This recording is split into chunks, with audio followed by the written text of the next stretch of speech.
Muri aka kanya igikorwa cya Rwanda Youth Forum kibera i Texas muri Leta Zunze Ubumwe za Amerika kirimo kirasoza.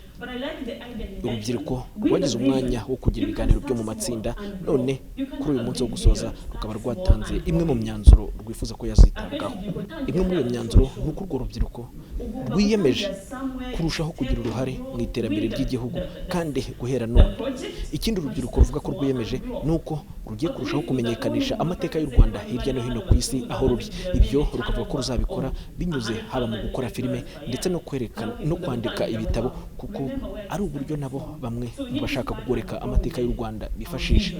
Binyuze rero muri uko kumenyekanisha amateka y'u Rwanda, urubyiruko rusanga abantu bazarushaho kumenya u Rwanda, bakamenya ukuri ku Rwanda, bityo n'abashaka kugana u Rwanda nk'abajya gushora imari bakaba bakwerekezayo bafite amakuru ahagije. Ikindi urubyiruko ruvuga ni uko rwashyirwaho gahunda zimeze nk'itorero zihoraho, cyane cyane zajya ziba mu gihe cy'impeshyi, mu gihe bari mu biruhuko, abayobozi bakabasanga nk'uko byagenze hano i Texas, bakabagezaho impanuro zituma rukomeza gukunda igihugu kandi rukaba rwakomeza kugikorera.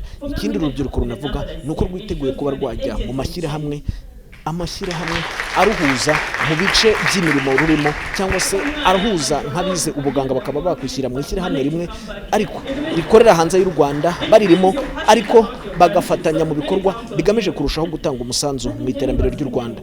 Ikindi urubyiruko ruravuga ruti nanone iki ni igihe cy'uko hagati yacu nk'urubyiruko ruba hirya no hino ku isi tugakorana hagati yacu ubwacu tugatanga umusanzu wo kubaka u Rwanda. Aha nanone kandi ikindi bavuze ni uko iyi Rwanda Youth Forum ari igikorwa cyakagombye guhoraho, ni ihuriro ryakagombye guhoraho rikabahuza bakaganira, bakungurana ibitekerezo ndetse hakazamo n'abayobozi bakungurana ibitekerezo bifasha kubaka igihugu cyabo. Ibyo bakabishingira kuri iki gikorwa cya Rwanda Youth Forum cya Texas, bemeza ko cyatanze umusaruro ukomeye ukurikije ubutumwa bahaherewe ndetse n'ibikorwa byarushijeho kubafasha kumva bakunze igihugu cyabo.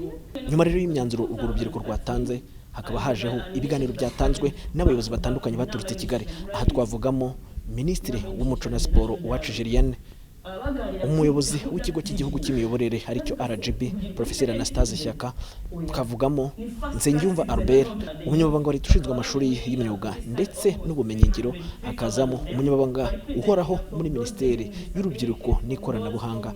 Aba bayobozi bose icyo barimo kugaragariza uru rubyiruko ni uko u Rwanda rwashyizeho uburyo binyuze mu burezi, mu ikoranabuhanga, mu gutanga ubuzima bwatuma urubyiruko rubona amahirwe yo kurushaho kugira uruhare mu iterambere ry'igihugu.